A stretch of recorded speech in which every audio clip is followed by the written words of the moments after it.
السلام علیکم، انفوگرافی چینل پر خوش آمدید۔ بہت سے لوگوں کا یہ خیال ہے کہ کراچی ہمیشہ طوفان سے بچ جاتا ہے تو یہ حضرت عبداللہ شاہ غازی کی برکت کی وجہ سے ہے۔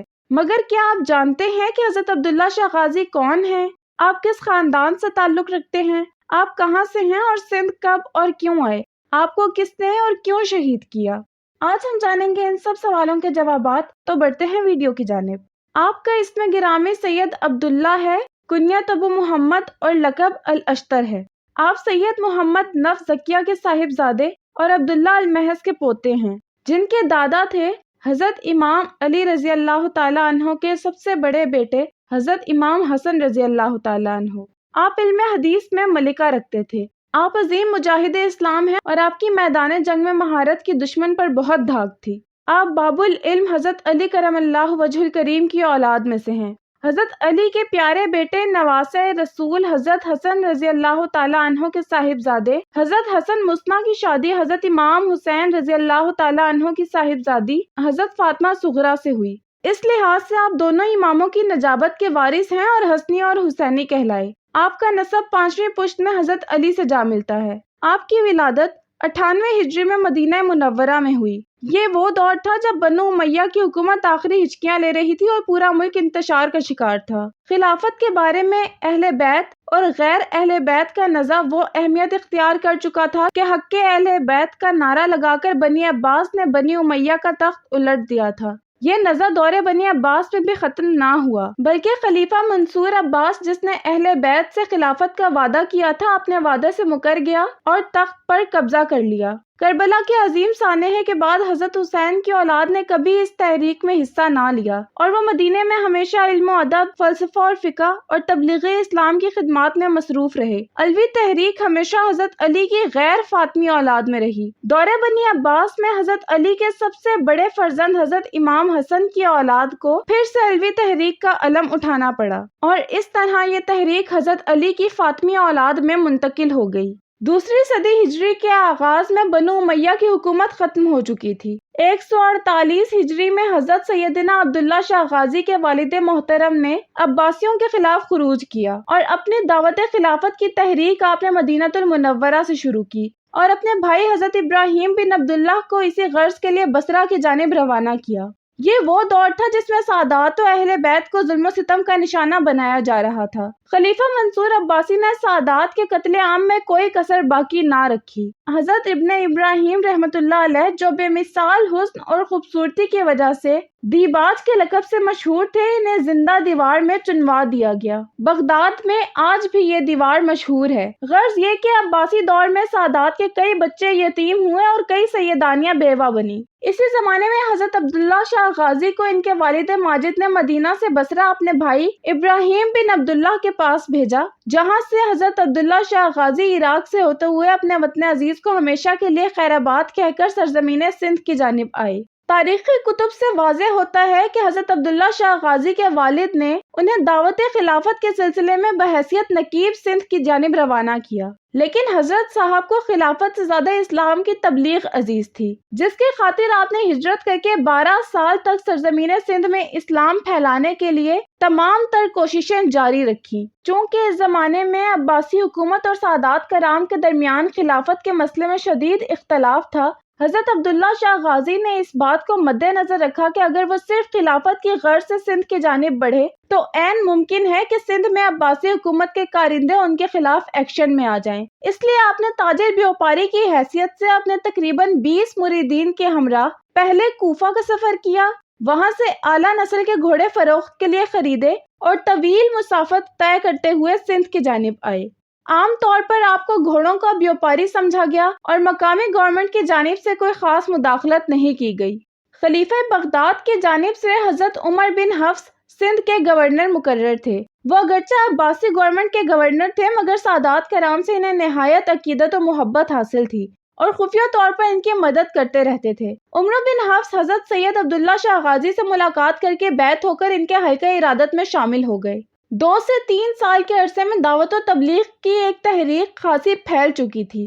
ابھی یہ کام جاری تھا کہ دارالخلافہ بغداد سے خبر آئی کہ سید محمد المہدی نے مدینہ طیبہ میں عباسی حکومت کے خلاف خروج کیا اور بصرہ میں ان کے بھائی سید ابراہیم بن سید عبداللہ المحض نے خروج کیا اور حکومت عباسیہ کے خلاف بغاوت کر دی ہے۔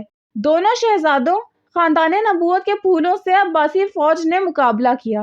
سید محمد المہدی 40 رمضان 145 ہجری کو مدینہ منورہ میں شہید کر دیے گئے اور ان کے بھائی سید ابراہیم کو بصرہ میں بروز جمعرات 25 ذوالحج 145 ہجری کو عباسی فوج نے شہید کر دیا، اور ساتھ یہ حکم جاری کیا گیا کہ ان کے فرزند حضرت عبداللہ شاہ غازی کو فوراً گرفتار کر کے دارالخلافہ بغداد پہنچایا جائے۔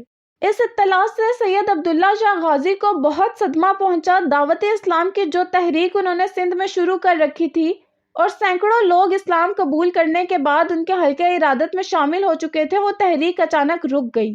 گورنر عمر بن حفص نے یہ چاہا کہ حضرت عبداللہ شاہ غازی کو کوئی تکلیف نہ پہنچے، اس لیے گورنر سندھ نے انہیں حفاظت کے وعدے کے ساتھ سندھ کی ایک ساحلی ریاست میں بھیج دیا اور ان کے تمام مریدین کو بھی ان کے ساتھ کر دیا۔ وہاں کا مسلمان راجہ رسول پاک صلی اللہ علیہ وآلہ وسلم کے نام پر قربان ہوتا تھا اور ایفائے عہد میں مشہور تھا۔ گورنر نے یہ عہد کر لیا کہ وہ ہر صورت میں حضرت سید عبداللہ شاہ غازی کی حفاظت کرے گا۔ سندھ کے اس بادشاہ نے اپنی بیٹی کی شادی حضرت عبداللہ شاہ سے کر دی۔ 151 ہجری تک حضرت سید عبداللہ شاہ غازی کا اس جگہ قیام رہا اور اس عرصے میں تقریباً 400 عرب اطراف و جوانب سے کھچ کھچ کر حضرت عبداللہ شاہ غازی کے حضور جمع ہو گئے۔ آپ ایک عرصے تک اس راجہ کے مہمان رہے اور متواتر اسلام کی تبلیغ کرتے رہے۔ بہت سے لوگوں کو اسلام قبول کرنے کی توفیق حاصل ہوئی اور مریدین کی ایک بڑی جماعت حضرت کے ساتھ ہو گئی۔ دوسری طرف خلیفہ منصور عباسی کی پریشانی برابر بڑھتی جا رہی تھی اور وہ سندھ میں خلافت عباسیہ کے لیے سید عبداللہ شاہ غازی کو بہت بڑا خطرہ محسوس کرتا رہا۔ آخر منصور نے 150 ہجری میں عمر بن حفص کو گورنر سندھ سے ہٹا کر افریقہ میں مصر کا گورنر مقرر کر دیا اور ان کی جگہ حشام بن عمر کو سندھ کا گورنر بنا دیا اور حکم دیا کہ جس طرح بھی ہو سید عبداللہ شاہ غازی کو گرفتار کر کے قتل کر دیا جائے۔ منصور کو یہ معلوم ہو چکا تھا کہ حضرت عبداللہ شاہ غازی سندھ کے ایک بادشاہ کی یہاں مقیم ہیں اور ایک چھوٹی جماعت عربوں کی ان کے پاس موجود ہے۔ منصور نے نئے گورنر سندھ کو یہ حکم دیا کہ کسی بھی طریقے سے حضرت عبداللہ شاہ غازی کو اس بادشاہ سے حاصل کرے اور اگر وہ بادشاہ انہیں گورنر کے حوالے نہ کرے تو اس کی سلطنت پہ چڑھائی کر دے۔ مگر پھر بھی گورنر سندھ حشام بن عمر تغلبی نے ہر چند کوشش کی مگر سندھ کا وہ بادشاہ سید عبداللہ شاہ کے دینے پر رضامند نہ ہوا۔ گورنر حشام ابھی اس حکم کی تعمیل کے سلسلے میں کوئی قدم اٹھانے بھی نہ پائے تھے کہ 151 ہجری میں سید ابو محمد عبداللہ شاہ غازی ریاست سے باہر ساحلی علاقے میں اپنے کچھ مریدین کے ہمراہ گھوڑے پر سوار کسی ضرورت سے نکلے تھے۔ بعض مورخین کا یہ کہنا ہے کہ وہ شکار کی غرض سے باہر نکلے تھے۔ راستے میں عباسی حکومت کی سرحدی فوج سے سامنا ہو گیا۔ فوجیوں کے کان میں منصور کے احکام کی بھنک پڑ چکی تھی اور دیکھتے ہی وہ آپ کی سمت بڑھے۔ حضرت سید عبداللہ شاہ غازی کا لڑنے کا ارادہ نہیں تھا، نیز یہ کہ وہ مسلمانوں پر ہاتھ اٹھانے کو اچھا نہیں سمجھتے تھے، لہٰذا آپ نے کوشش کی کہ جنگ کی نوبت نہ آئے۔ مگر فوجیوں کو خلیفہ کی خوشنودی مطلوب تھی، انعام و مناصب کی لالچ پیش نظر تھی، لہٰذا انہوں نے پیش قدمی کر دی۔ آپ بھی امام حسین شہید کربلا کی طرح میدان کارزار میں کود پڑے۔ اس کے بعد میدان سے ہٹنا پسند نہیں کیا کیونکہ بھاگنا بزدلی ہے، اور سرحدی فوج کے مقابلے میں وہ اور ان کے ساتھی خوب جم کر بہادری سے لڑے، اور وہ تو اہل بیت کے خون کے پیاسے تھے، یہاں تک کہ حضرت غازی موصوف اور ان کے کچھ ساتھی میدان میں عباسی فوج سے لڑتے ہوئے شہید ہو گئے۔ آپ کی شہادت کے بعد فوجیوں کے قدم بھی میدان سے اکھڑ گئے۔ حضرت غازی کے جو مرید بچ گئے تھے انہوں نے آپ کے جسم مبارک کو اپنے قبضے میں لے لیا، اور اس خیال سے کہ منتشر دشمن فوجیوں کے دوسرے ساتھی نہ آ جائیں،